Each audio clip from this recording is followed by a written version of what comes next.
I vividly remember that sitting in the university hall, like in the lecture hall, the first day and looking around, and there were 700 people starting with me that same day studying the same thing. And I thought there is no way that by having exactly the same skill as everyone else, I'm going to get anywhere in life. I basically mentally checked out of it that day. This episode is brought to you by Covered.io, an options trading tool that we use to generate extra income to free up time so we can pursue projects like this podcast.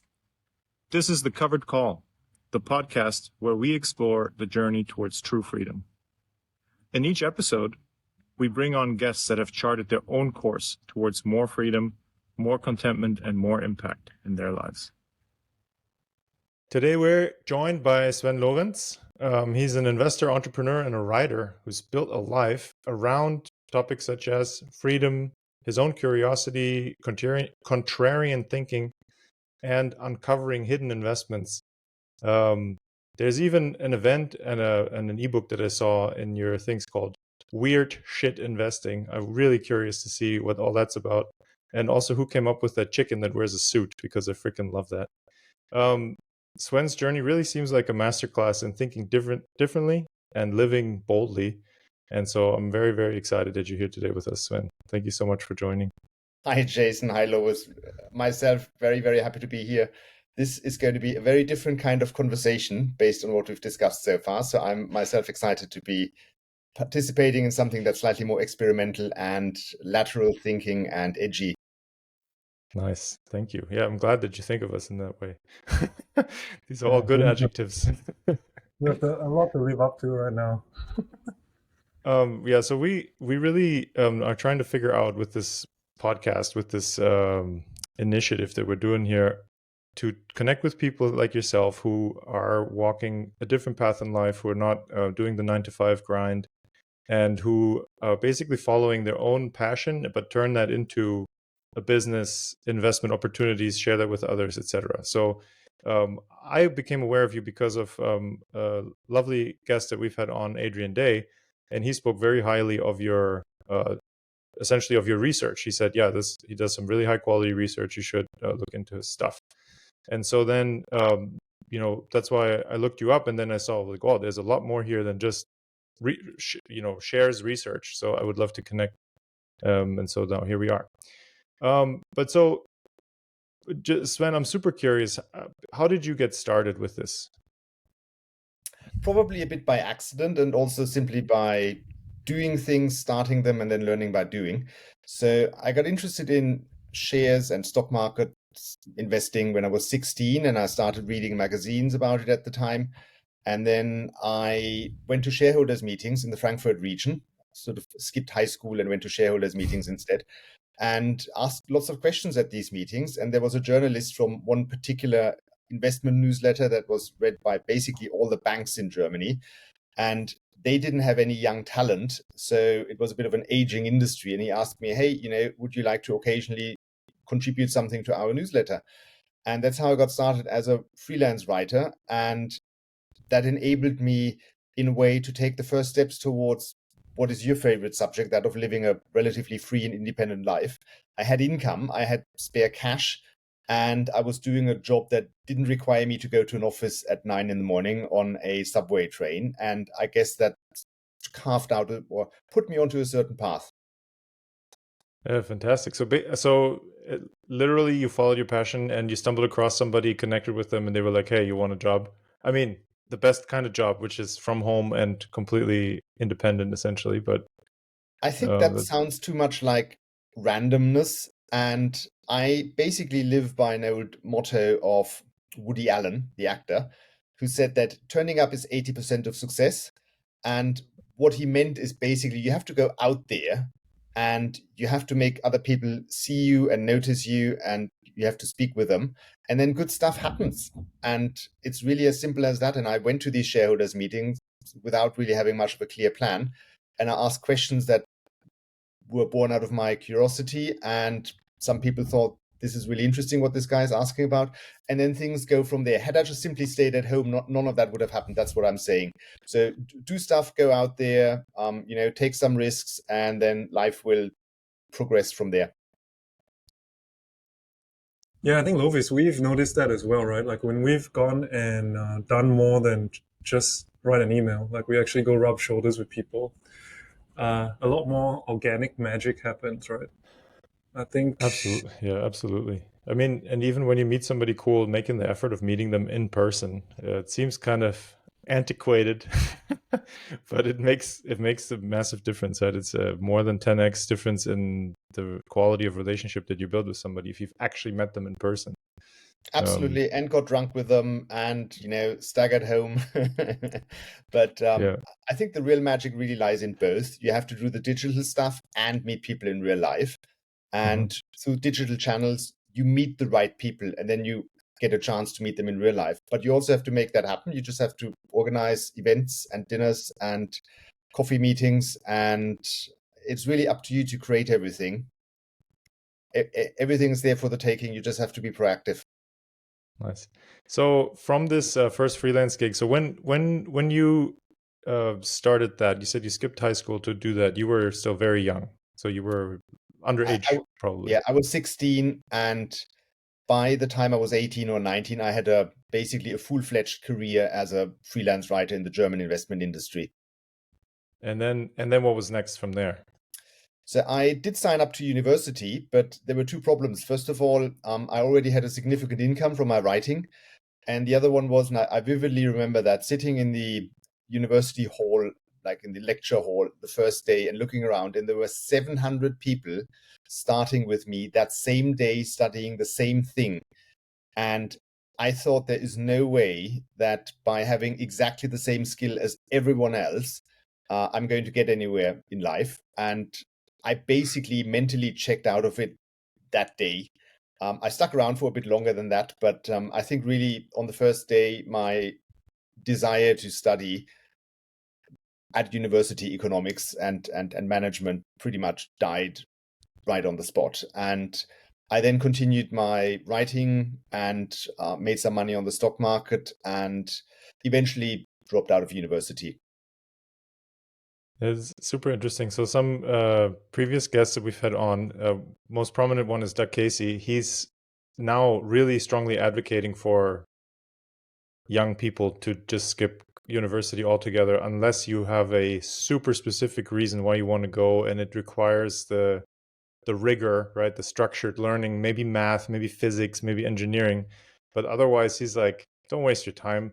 That time is when you're that age, these 4 years or however long it'll take you to go to university is so special and so valuable because you're in the prime curiosity of your life, basically. So don't use it. I love how you described it. It's like, man, I'm just one fish in the barrel here, right? How am I going to be the biggest fish, so to say? Like that's very difficult. So why go and compete if you can go do your own thing instead and follow your own path? Yeah, and you can even add further to that. I mean, just as you said, if you want to be a brain surgeon, you have to go to university. But looking at all these fluffy subjects, like, I don't know, reading history, and I would even include economics and management and stuff like that, I think you're largely wasting your time at a day and age when university have become, let's say, institutions where you might get indoctrinated to all sorts of ideologies. Secondly, it probably runs at way too slow a pace, given that you can just go onto the internet and binge watch some of the world's smartest people in whatever field and learn from them, instead of, sitting through university lectures. And it's also very expensive. And, just to repeat what I already said, you're not really carving out your niche. You're just doing what everyone else is doing. And I would strongly voice that I, fully agree with Doug. But each case is different, and it warrants very careful introspection. What is right for you? It's not something that, this advice isn't for everyone. Yeah. But Sven, just the fact that you were able to take that step back and say, hey, maybe this isn't for me. at that young age? Like, was there something that equipped you to do that? Because I would say for most young people, it's always about, hey, safety in numbers, join the herd, and then maybe try and be the cool ones inside the herd, right? But to have the courage to go, hey, this isn't for me. Like, even that thought in itself is somewhat revolutionary at this age, right? Because what do you mean for me? I want to wear Calvin Klein like everybody else. I want to have Ray-Bans, you know? How was there some thing that or event that allowed you to be that kind of aware? I would say it was really just gut instinct and common sense. Of course, I was also under peer pressure. My parents didn't like me dropping out of university, and I was doing something very different, which makes you quite vulnerable. And you feel very vulnerable, especially if you're young. That said, I mean, your generation now, you guys, live at the best time ever in history, especially when it comes to planning your life, analyzing what you want to do, and then going about it, because you've got this amazing resource called the internet. And I mean, when I was in my early 20s, there was no possibility of tapping into all these clever people who are now on YouTube, and you can contact almost anyone you like on Twitter, or at least follow them and connect with them on LinkedIn and read what they're doing. You'd be surprised how many high-profile people will reply to you if you send them an email.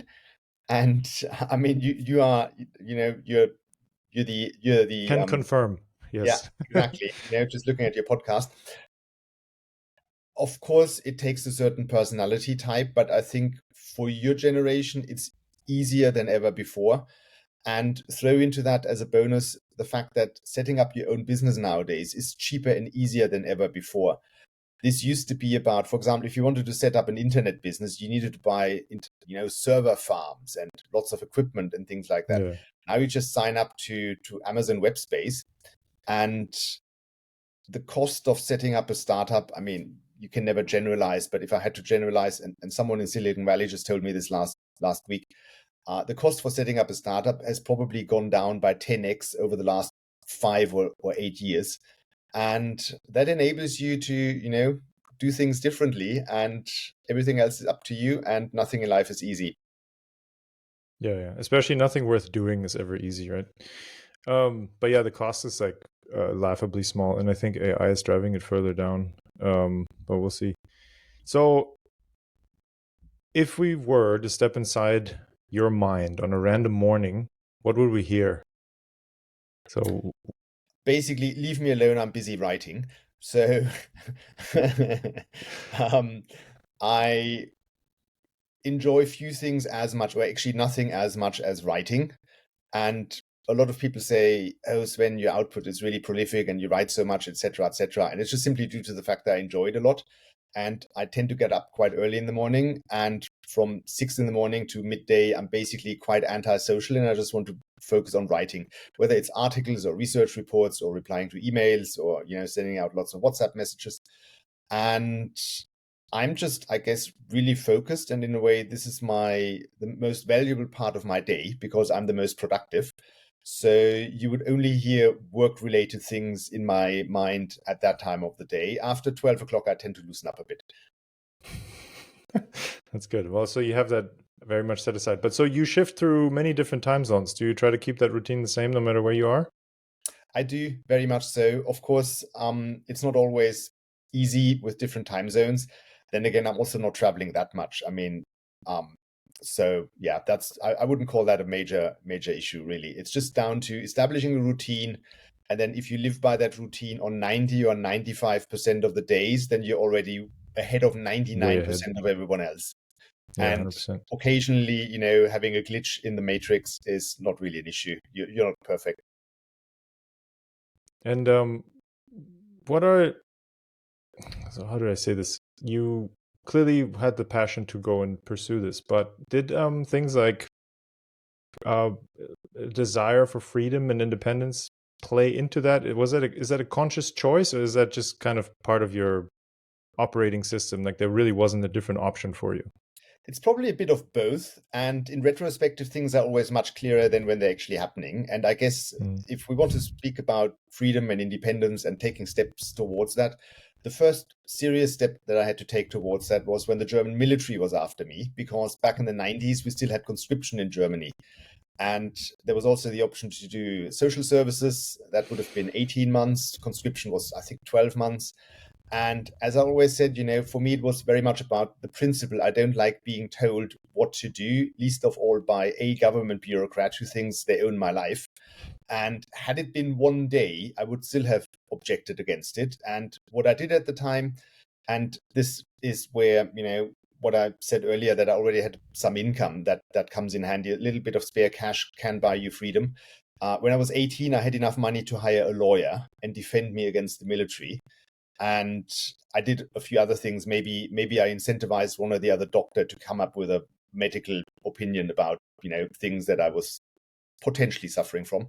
And I then eventually took the German military to court. A very intimidating experience when you're 19 and you get these letters saying Swen Lorenz versus the Federal Republic of Germany. And you know that literally your life is on the line. I'm joking about this now, but it was not a nice experience at the time.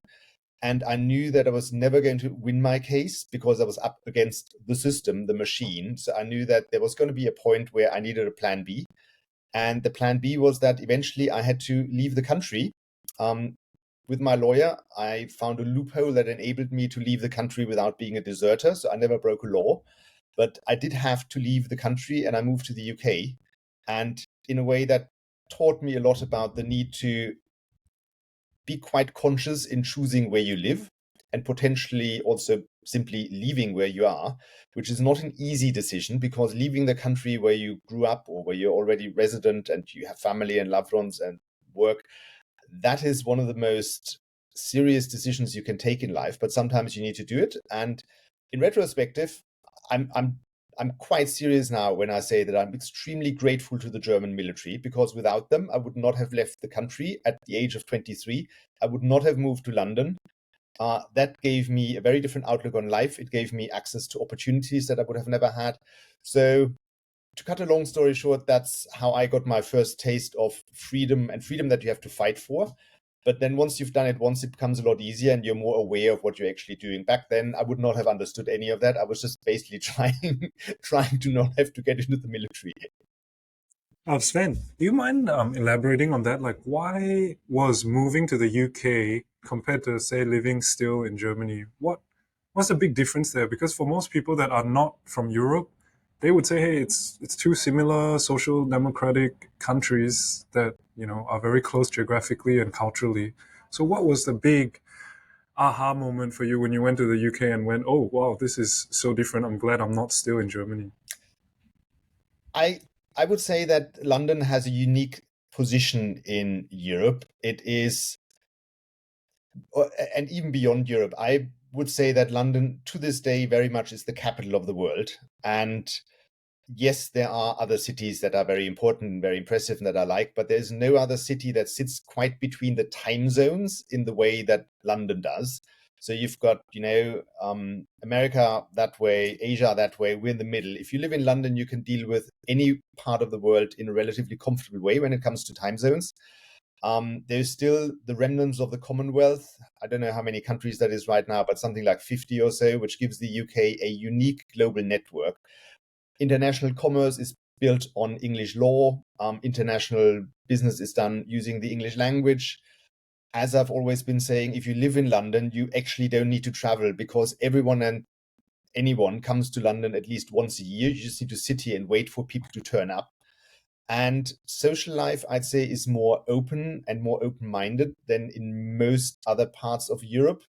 It's much more everyone is very happy to meet with, people from all backgrounds and from anywhere. And you just end up meeting lots and lots of people from all over the place. And I would say there's no other city in Europe and probably in the world that enables that quite in the way that London does it. And I was lucky to move here. I didn't know these things. I only found them out over time. Besides, it was also a tax haven at the time. I mean, a genuine tax haven. If you didn't have a British passport and you registered as a so-called non-dom, it was complete Wild West. And yeah, that basically saved me a lot of money. Nice. I had never heard that glowing of an endorsement for London, but it makes sense. I have to admit to my shame that even though I only live, a hop, skip, and a jump away, I have not been. So I Yes, need and to of go. course you would experience it differently if you visit it as a tourist than if you live here. Of course, yeah. London for tourism is its own animal. If you just end up going to the normal tourist spots and you go at high season and it's overcrowded and everything is completely outrageously overpriced, you may not have a great experience. If you live here and you figure out how the place functions, that's quite different. So, Yeah. just keep that in mind. No, of course. I mean, I have lived in other countries, so I'm familiar with the.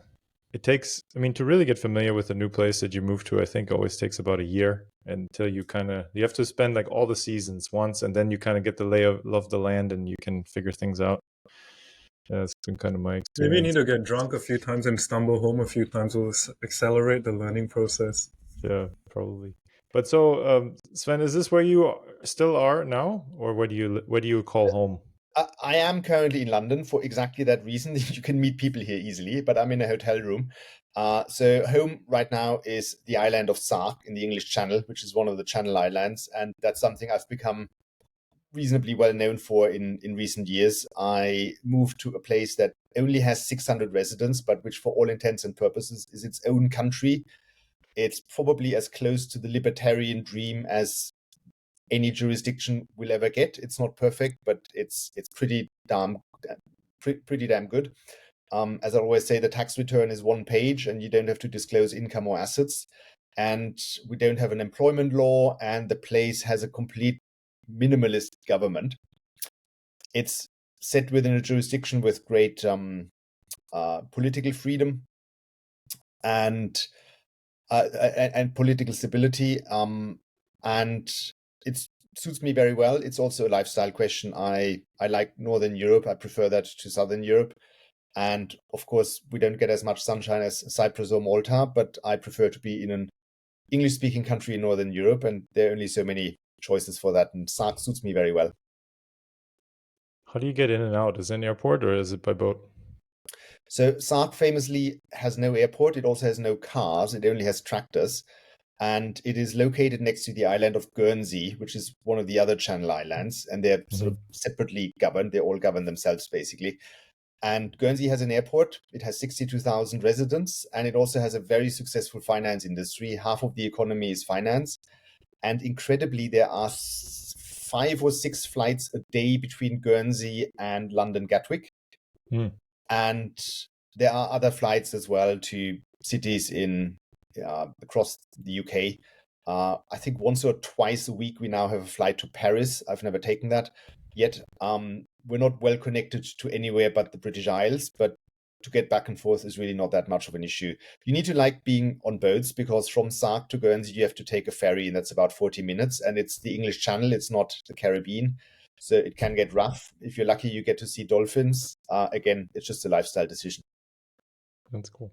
Yeah, I saw on your blog that you actually discontinued selling your guide on moving to Sark because basically Sark is full now. Like your marketing campaign was so successful. Is that fair to say? That is fair to say to some extent. So when I ran that first marketing campaign for Sark, about 20% of the island's real estate was empty. And that was in 2020, and 120 new residents did register, and I kind of filled up what was sort of immediately available. There was a significant amount of churn as well, because it wasn't for everyone, which is normal in any island situation. You usually have 50% of people leaving within 2 years. I once lived in the Galapagos Islands and was exactly the same there. It was also COVID times. And then there was one aspect that I hesitate somewhat to speak about, because it may make me sound a bit negative, but I think it's worth mentioning, since you also just mentioned I've stopped selling the guide. A lot of people moved to Sark who were really not experienced in moving to another jurisdiction and building their lives. And then you end up dealing with their problems. And that would be fair enough if I was running a full-time consultancy to help people with their problems. But if you just sell a book, and then you have people basically wanting to, manage or restructure their entire life. It's really just too much effort in the end. And I met many amazing people. I'd have no regrets, but it's not my business. It's a one-off I did, and it's too time consuming for too little money. And now Sark is basically restocking itself under its own steam. Yeah, good. You gave him an initial lift, and now it has some natural traction, some organic traffic, so to say. So this is all super fascinating, Swen. Thank you so much for sharing that, and the good and the bad, right? Because I think that's always the interesting part, is seeing both sides of the coin. So shifting a little bit to entrepreneurship and like the idea of value creation in the market. If I and Jason would shadow you for a week to just see what you do, what do you think would surprise us the most on how you operate your life and business? I guess it's that I'm spending half the day cursing, and all I do is deal with problems. And I think the reality of entrepreneurship, which very often gets glamorized, it's that building a business and managing a business basically means solving problems all day, every day. I mean, building a business means that you've identified friction somewhere and you're solving a problem. And that in itself means you're dealing with something that is difficult a lot of the time, because if it was easy, someone else would have solved that problem already.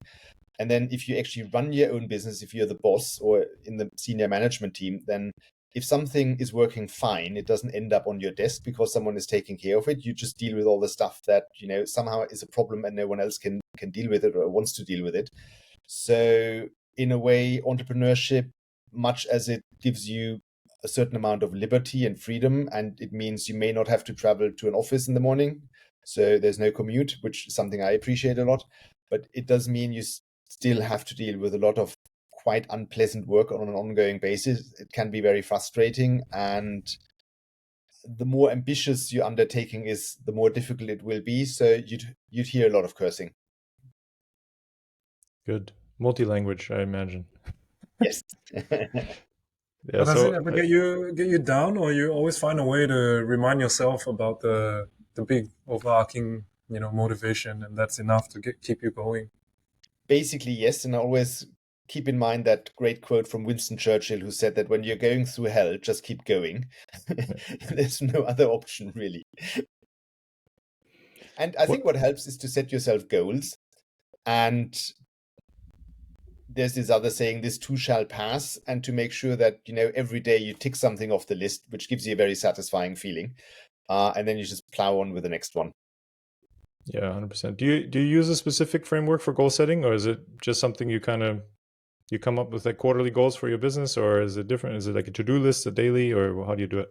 Yeah, so I'm a traditionalist. I use pen and paper, and every now and again, I just sit down and write up a long list where I then cross out things, I add them, and then comes another point after 6 or 8 weeks where I basically start over with an entirely fresh list. And that's probably very old-fashioned and very crude, but it works very well for me. I like to keep things simple. Another great quote I have is from, I spent some time once with a Dutch multi-billionaire who made his own fortune, and he was already in his 70s, so he had lots of experience, and asked him, like, what's the one thing you pass on to young people as advice for building your empire and being successful? And he said, keep it simple, because if it's not simple, it won't work. And I try to keep things as simple as possible, which is why I once looked at project management tools, and I think everything is overcomplicated nowadays. So a piece of paper with a list works just fine for me. Yeah. So I do the bit more decentralized equivalent of that. So I have a small team of engineers that actually sit in the US where my company is, and we do it's a simple one-page quarterly planning, and then we do weekly plans, and it's just a checklist. There's the projects, they have some to-dos. We revisit it every day for a few minutes. Everybody picks what they're going to work on. Then when it's done, you check it off. And then when we checked off all the boxes, we go to lunch. Like it's a simple method, but it works, right? Yeah. And since you mentioned, a one-page overview, there's actually a book called The One-Page Business Plan, which I think is one of the most underappreciated books in the world of business plan books. It's fairly old now, but you can still get it on the internet. I have heard of it. I don't know if I've read it. I don't remember. But I'll put it on the list. So one nice perk that we have, Jason and I have from doing this podcast, is that we have smart, successful people like yourself recommending valuable books to us. So we've actually been stacking up a reading list quite a bit. There's one on my desk right now. A variety of topics, but it's been really super interesting to do the homework, so to say, after the episodes and study up. So you just mentioned one of the best pieces of advice that you've gotten regarding entrepreneurship with keeping it simple. What would be one of the worst pieces of advice that you've received?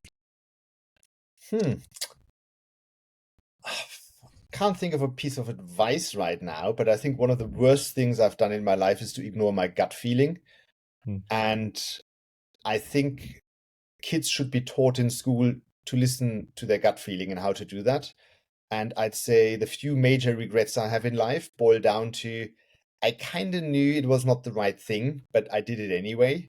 Like I was once running an organization where I had the feeling, I've taken this to success. Now I should leave and step down and hand it over. And I didn't do that. And then I wasted a year of my life on complete garbage. And not listening to my gut feeling, I think is the equivalent of what you just asked about.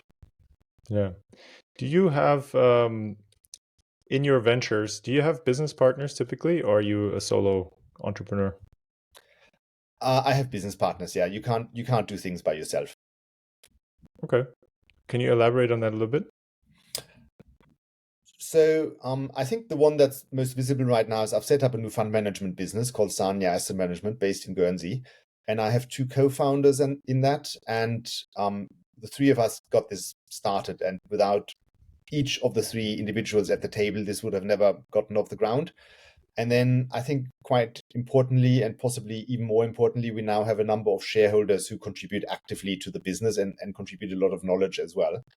And yes, there's an argument for saying that to run a one-person business gives you the perfect lifestyle and you never have to answer to anyone. But the reality is that in most businesses, you can't really scale something up unless you are, a team of partners and employees. And I mean, if you look at, for example, Joe Rogan, you could make the argument that he's the ultimate one-person business. Joe Rogan, the business is probably worth $1 billion and it's like one person, but actually it's not one person because he's got an entire production team. He's using Spotify, etc., etc. So you can't really live in isolation if you want to achieve something other than just making a living for yourself. Yeah, so I don't know the numbers for Rogan, but from another really popular podcast, The Diary of a CEO, Stephen Bartlett, he mentioned that he has a team of 50 people that run his whole operation and allow him to publish, I think, 2 videos a week, which is a massive effort, right? Because these are incredibly detailed, well edited, long, like 2.5 hour long conversations with cool guests. Of course, it takes a huge team to do that. It's not, doesn't just fall from the sky. But so on this note, I mean, I guess a different thought experiment. But so if tomorrow all your websites and online presence were wiped out and you'd have to rebuild from scratch, what would you do? Just rebuild it from scratch. The nice thing is things get easier in life. Once you've done it once, then you can redo it again much, much faster. And yeah, that really answers it. And I mean, we live in a day and age where losing everything and having to start over is not a common experience. But for our ancestors, that was not an uncommon experience. Every generation or 2 or 3, everyone lost everything. And my grandparents lived in Bohemia in what is now the Czech Republic, and they were ethnic Germans, so they got kicked out at the end of the Second World War. They lost everything and they had to start over from scratch. And I guess having skills and contacts, your network, will always enable you to rebuild. It's obviously not pleasant, but I think this is why having multiple skills and building a strong network is so important, because bad stuff can happen to you, even nowadays, even though it's less frequent. Sven, do you lean more on the build it and they will come? Like you just focus on creating good content and they'll come? Or are you more thinking about, hey, I need to first get that logistics, network marketing angle right, have a list somehow, and then create content that can then get a wide distribution. So I think build it and they will come is one of the most often made mistakes of entrepreneurs. Mhm. The truth is, no one cares about you. No one cares about your product or your service. Unless you tell the world about it, you will have zero sales. And I see it in the world of fund management, where there is literally an ocean of fund managers with a great performance and very little assets under management because no one's ever heard of them. And I think that counts in most areas of business. Of course, generalizing always means there are some exceptions, but build it and they will come is something I've also done with, other ventures when I was earlier, and that just didn't work at all. And building an audience, building a following, communicating, call it marketing if you like, I think is as important as it's ever been. And it's also easier than it's ever been because anyone can nowadays go on the internet and build a following. And there's this old saying, with 1,000 people who follow you, you can make a living. And then someone else wrote an article about you can probably do that with 100 people already. And there's a lot of truth in that. And, if you build a business, think about that before you actually get going and start to, have fixed costs on a monthly basis. Wow, I'm glad you came to that point. Because are you talking about the Kevin Kelly article? Because I was wanting to ask you, do you think, the way I see it, I talked to Lovis about it, if we could build something where we have 1,000 true fans, right? Where they were, let's say, eagerly or happy to consume what we're creating, then that is a pretty good goal to set for us going forward. And pretty cool that you mentioned it now. Yeah, absolutely. And I think this is entirely possible. I think what everyone underestimates and what is often forgotten in conversation is what do you need to do to have someone become a true fan?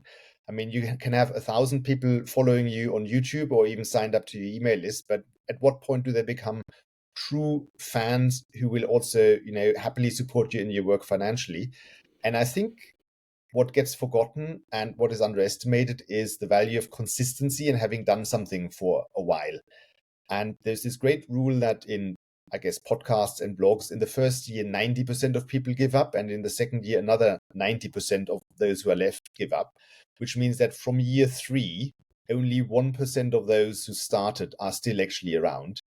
And I'm a big believer in anything you start will take 3 years to get anywhere to begin with. And case in point, Google, I believe, recognizes that when someone has produced content consistently for 3 years, then you get ranked a lot higher. And I think that works in people's brains as well. Once you've been around for 3 years and you produced a piece of content, say every month or every week, then people really respect you and they have that trust to actually give you money and not worry about, hey, if I pay $100 now, are these people going to disappear next month? But takes 3 years, and by that time, 99% will have given up. It's an unbelievable number, but it's entirely true, and I've observed that in real life as well. Yeah. So when Jason and I started, I said, so based on this, really, I set the goal for us. I said we have to do 10 episodes.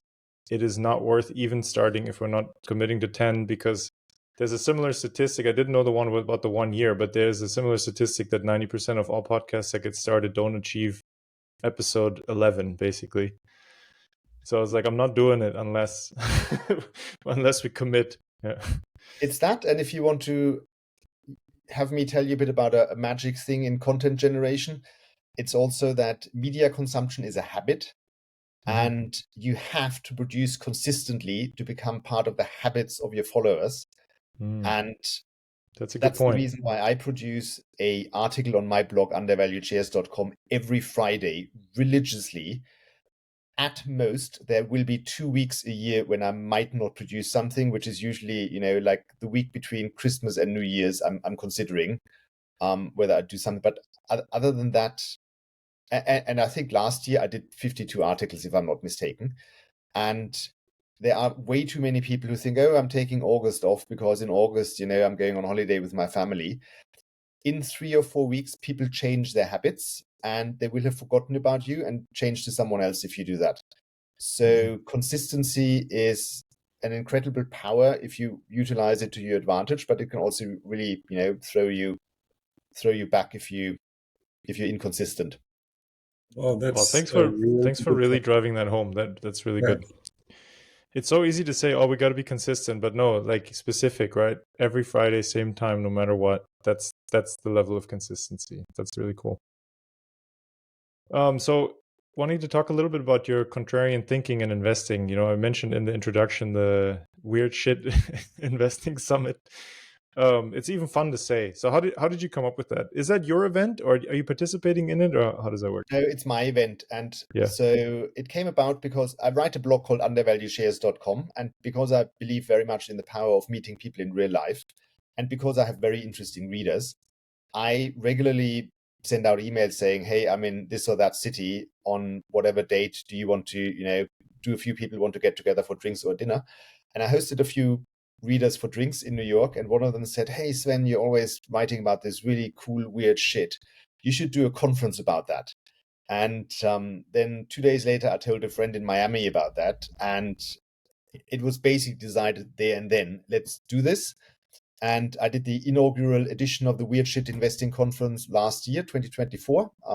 I did it in London on Tuesday, and then I flew over to New York the following day and did it in New York on Thursday. So the host traveled instead of making the guests travel.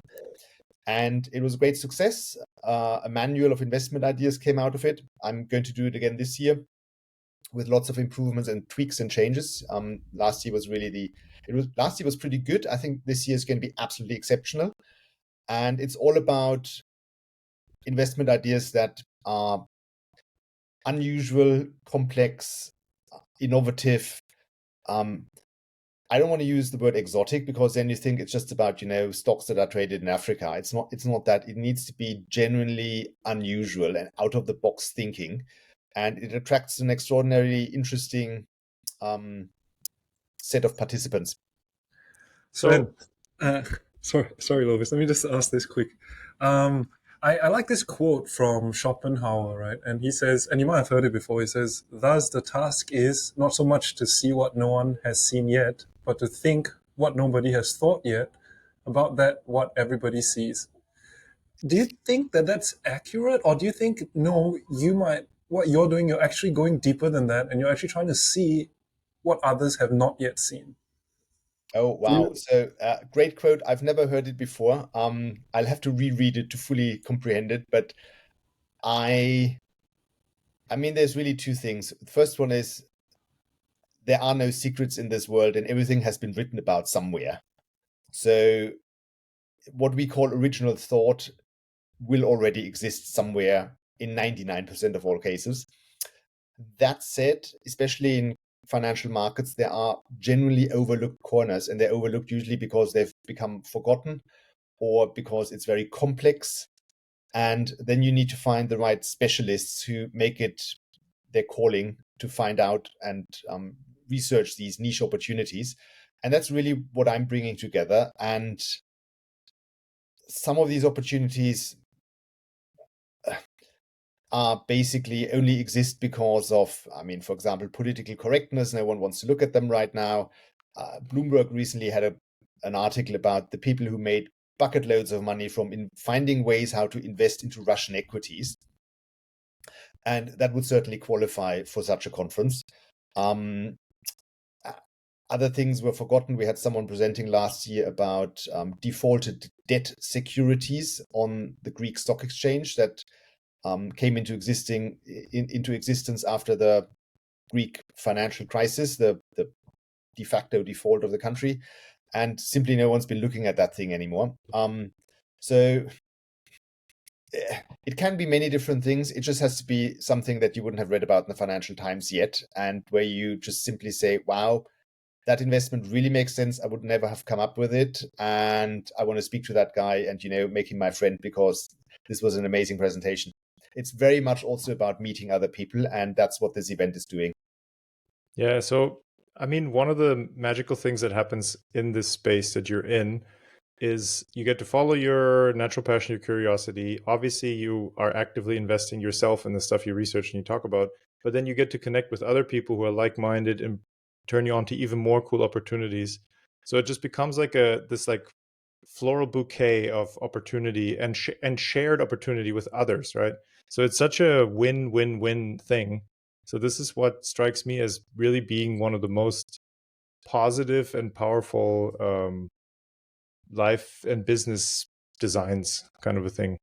Yep. If that And makes sense. it's greatly appreciated by participants. So, I mean, everyone nowadays, not everyone, but like we live in this supposedly this age of loneliness and people not having enough friends anymore. Many business meetings are done by Zoom. And to really connect with people, you need to be in a place where the right framework for that exists, and an event where you meet for drinks the evening before, you get to meet the participants, then you spend an entire day together talking about stuff that everyone's interested in, having dinner together, then possibly another, breakfast meetup the next day. That gives you quality connections to people who are like-minded, but also totally different. And that's greatly appreciated. This is really where the magic happens. And it takes a lot of effort to organize these things. It's also very frustrating to organize because there are things like, people don't want to pay for stuff. They complain about this is expensive, or, they don't read the rules of the game. And then, they present something that they shouldn't present. Lots of people cancel, and, you constantly have to change the plan. So it's frustrating while you're preparing it, but then once you've done it, you're glad that you did it. And the participants, this year it's going to be half of the participants will be people from the previous year, repeat guests, and the other half will be new faces. And it's a concept that works, and I think we should all make more effort to meet in person more often. When Are there so still ju- some spots up for grabs? yeah, Say it again. I said, are there still some spots left for grabs? Sort of. I've only just started marketing, but I'm extremely strict with who can attend. And I am vetting everyone for their expertise and track record in researching such opportunities. And we're not really a public event as such. We are sort of an insiders event. So it's everyone who attends has to present an investment case. And there's only space for 16, and I'm filtering very, very strictly who that is. Sorry if I sound negative, but that's the value of the event. no, that was going to be my next question. Because I didn't know the format exactly. If it is a public event and there's presentations, or if it's really everybody who comes, like you said, everybody who comes also gives a presentation. There That's will that's probably fantastic. be a public weird shit investing conference later this year in a very different format. Watch this space. It's going to be announced in the foreseeable future. Nice. Yeah, I'll be happy to also do an update when that happens. So just let us know and we'll post about it. Do you have any investment beliefs that you once thought were like the thing, like you held that belief dear, but then you realized it was wrong, or it turned wrong over time? God, I sort of have to make a pass on that. That's a difficult one. A very complex question. Well, then let me ask a different question. So you find value in I mean, your blog's called Undervalued Shares, right? So you find value in things that others aren't currently valuing. Looking at it a different way, what are people overvaluing in today's world, whether in business investing or in life? Well, I guess the obvious answer here is that investing right now in the stock market has become very much a herd thing, where basically the entire planet continues to pile into just a few stocks. We've got this unbelievable market concentration, and stocks like Nvidia, I guess Google, and you name them, the Mag 7, by conventional valuation metrics, they're probably overvalued. But of course, their stock price has defied all that for many years, and saying that makes you look a bit stupid. So I think earnings and future cash flow is currently overvalued, and what is generally undervalued is the fact that in the long run, markets do revert to mean, and these things always correct, and it's very painful when it does correct. Okay, is there any I guess the other ones that people overvalue is the security that you get from a 9 to 5 job, for example? Because Oh yeah. It's that. I mean, first of all, having a job is really expensive because it robs you of all the really great opportunities in life, and very, very few people really get rich from having conventional employment. And there is a cost that comes with that, and people should be very aware that life is only so long, and especially when it comes to setting up a business. So there's this relatively unknown statistic that the most successful entrepreneurs are the people who set up their business when they're 44, which basically means that all this glamorizing about the 22-year-old kids in Silicon Valley who set up a new business is statistically, they're just such outliers. Yeah. Then again, there's huge value in setting something up when you're young, because what have you got to lose? You have time. You're not tied down yet by family and obligations, towards, the education of your children, or supporting, your spouse financially, etc., etc., etc. When you're young and single, just go for it and try out things. And I think that is both a certain risk, but it's also a risk to not take risks. Yeah. There is a quote from someone about, not taking risks is in itself very risky. The quote is slightly different, but I very much believe that's true. Yeah, I don't know if that statistic with the 44-year-old, does that speak to how many times they've tried? Because I would bet that's not their first time they're starting something. That could very well be. I read this. There are articles and there's research about this. I read this years ago. What I Yeah. remember most is the answer to the question, why are they more likely to succeed when they set up a business in their mid-40s? And the answer is network. It's not experience that ranks first, it's network. They can pick up the phone and ring people who can help them succeed in whatever way. And you don't have that when you're in your 20s. That's a powerful point, Jason. I think that one resonates with you because Jason is a bit of a compulsive network builder. I just like having interesting conversations with interesting people. And and when we decided to start this, like you said, having that network just helps so much, right? Because people are willing to come on, people are willing to share their thoughts with us, people are willing to, introduce others for us to speak to. And I think, being a 18, 20, 22-year-old, just cold calling or cold emailing people, it might not have been that easy, right? Absolutely. And I mean, there's the old saying about your network is your net worth.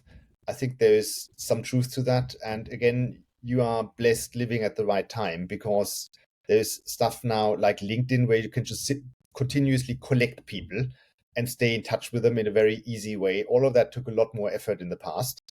And it's not like you need to be in close contact with everyone in your network all the time. Sometimes you lose track of someone for 10 or 20 years, but you're connected on, say, LinkedIn or whatever it is, and you're aware of each other's writing on the internet. That makes everything a lot easier nowadays.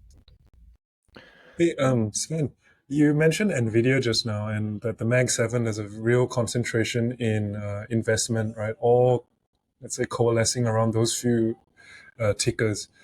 I saw, and I liked it, that on your website, on your landing page, you said you're 100% ChatGPT free. So could you tell us a little bit more on that, and what are your views on AI in general going forward? So I'm a complete AI amateur because I have literally not even really tried it out.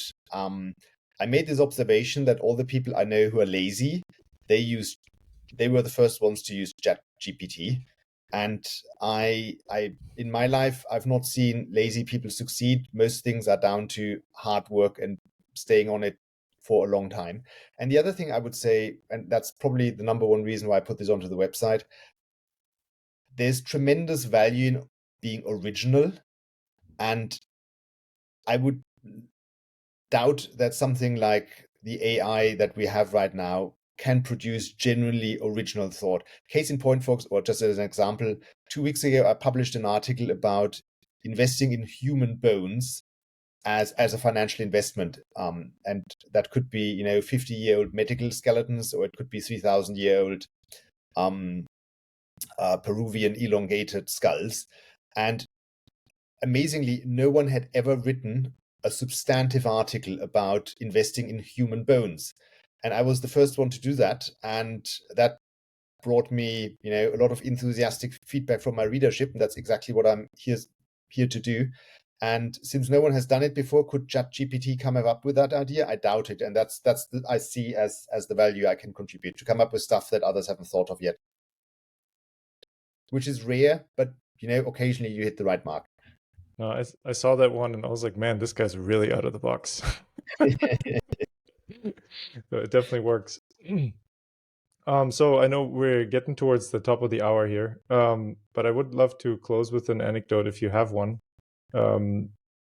Basically, do you have any good stories about a spectacular failure, a so-called fuck up that you thought was the end of your life, but then turned out maybe not so bad, or maybe blessing in disguise? Oh, yes, absolutely. So I always call it my $7 million MBA.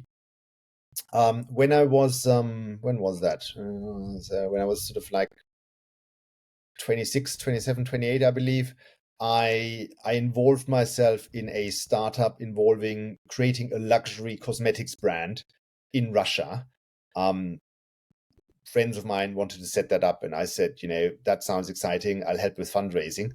And then we did raise money for that. It was a relatively easy fundraising environment. And basically, we had absolutely no idea what we were doing. And we just kept spending more and more money. And every time it didn't work, we just, threw more money at it. And eventually that thing sank. And two lessons here. First of all, so after round one of funding this, I had a strong gut feeling this is not going to work. And then friends of mine in the finance industry said, oh no, Sven, you need to give this more time. And, this needs more resources. Let us try and we'll invest into it.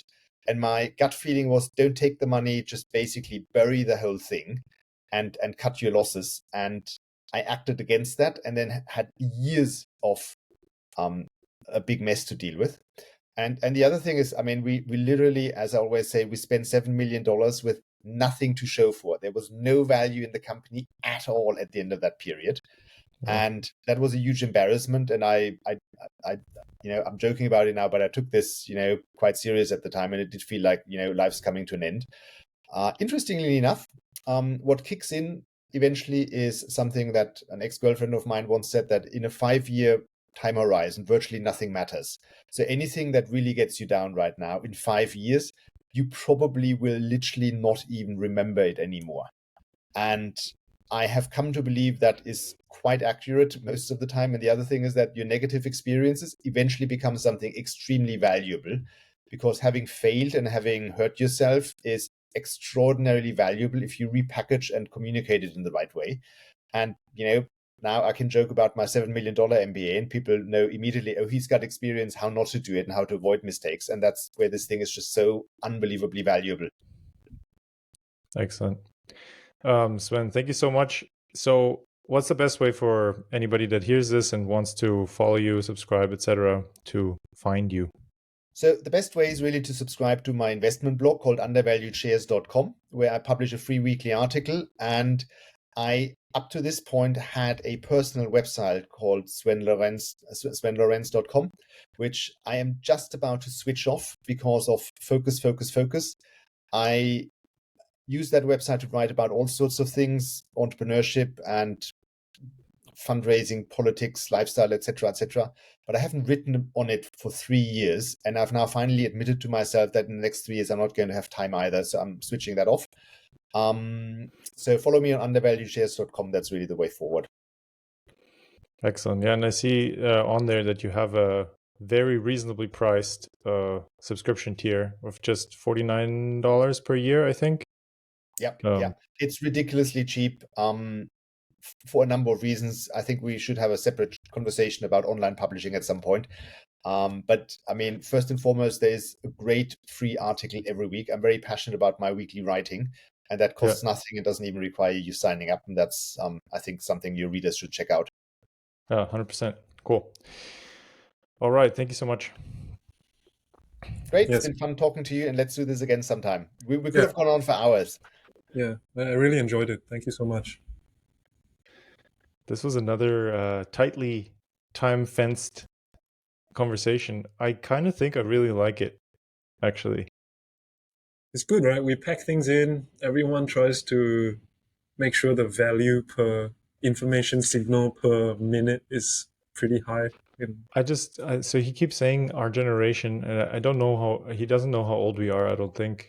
I think there's only 10, 12 years between us. I guess that it's not wrong. Like, it does put us probably in a different mindset of a different generation, maybe.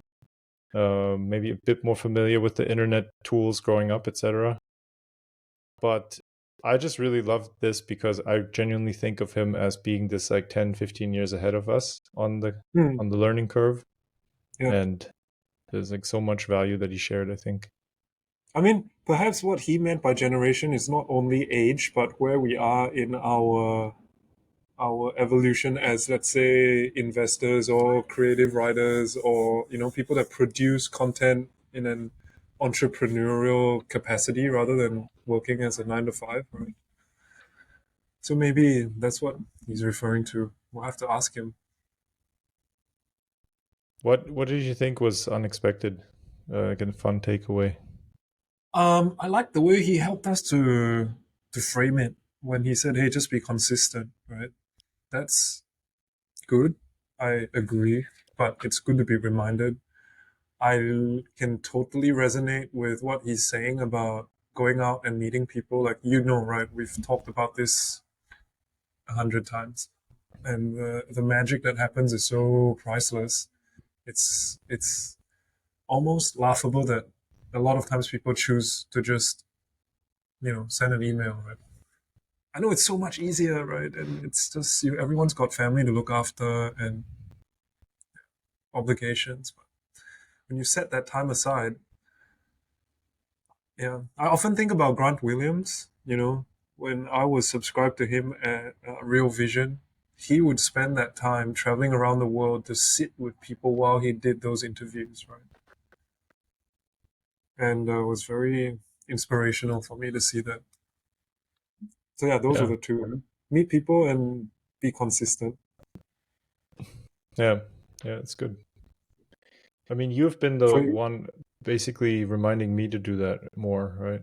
And all the positive outcomes, I think, in my life, I can trace back to being in the room with the right person at the right time, more or less.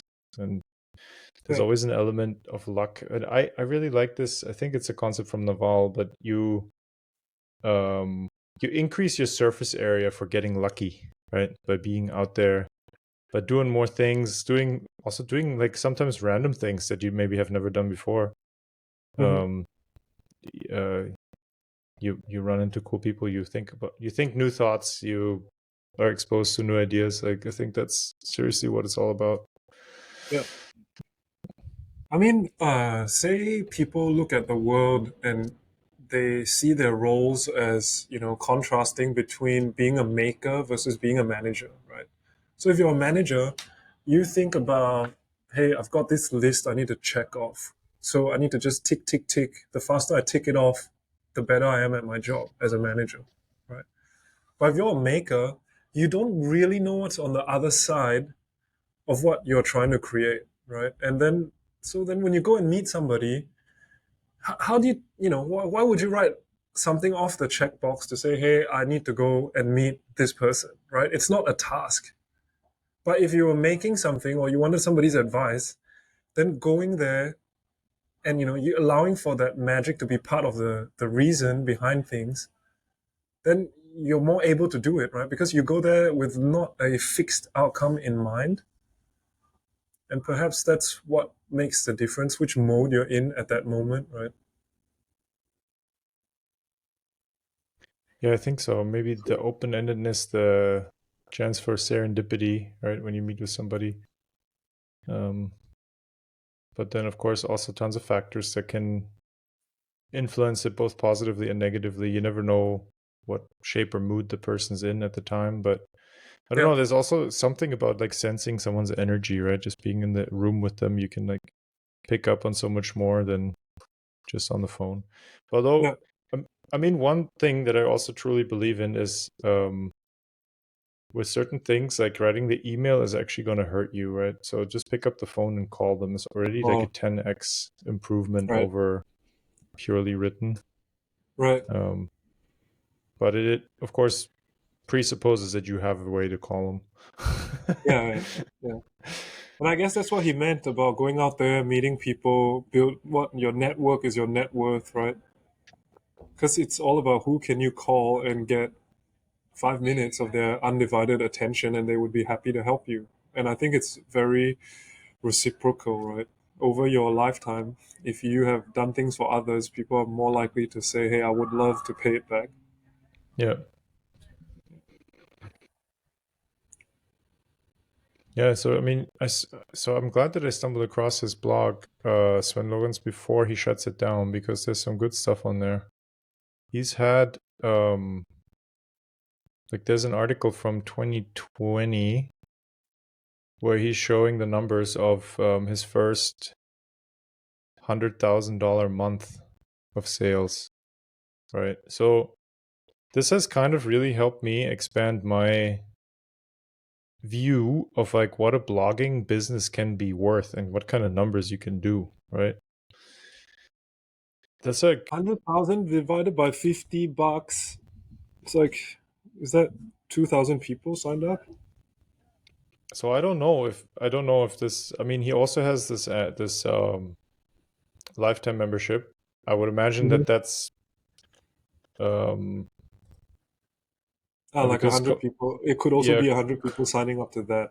it says here completed transactions 231, revenue 119,000, one refund. One refund of $49. So yeah, $119,800 in revenue.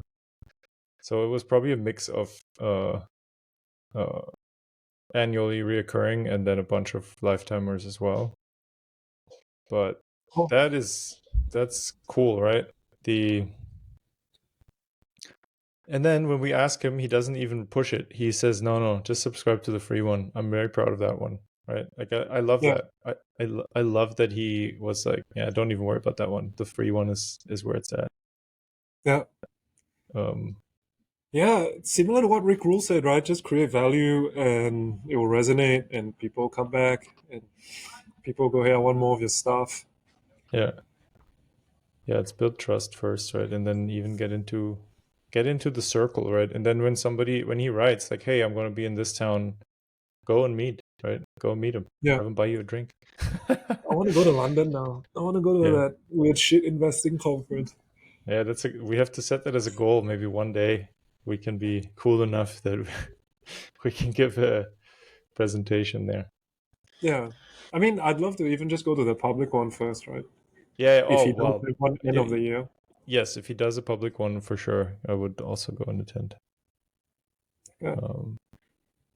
Super cool. Well, I mean, he does two, right? So he curates different groups, people in Europe and in the US, and he has plenty of attendance for both. So that there's little glimpses that show you his network's pretty deep, pretty legit.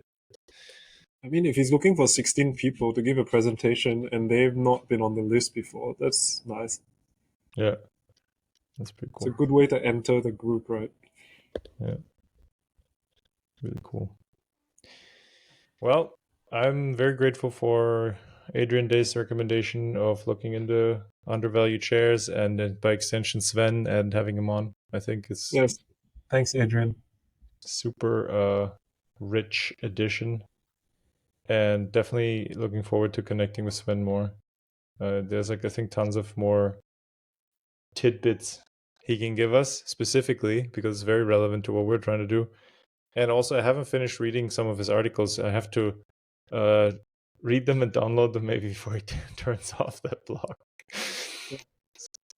Or maybe he'd be happy to give you like an archived version. Yeah, that's true. All right, Jay, I can tell that you're not feeling 100%, so go and rest. I mean, I'm in Singapore and I'm shivering, so rare experience. Right, jet lag and a bug. I'm glad we could make it happen. I enjoyed it tremendously, and let's reconnect with him at some future point, right? Yeah. Yeah. All right, my friend. Talk Thanks, soon. Lovis. Catch you later.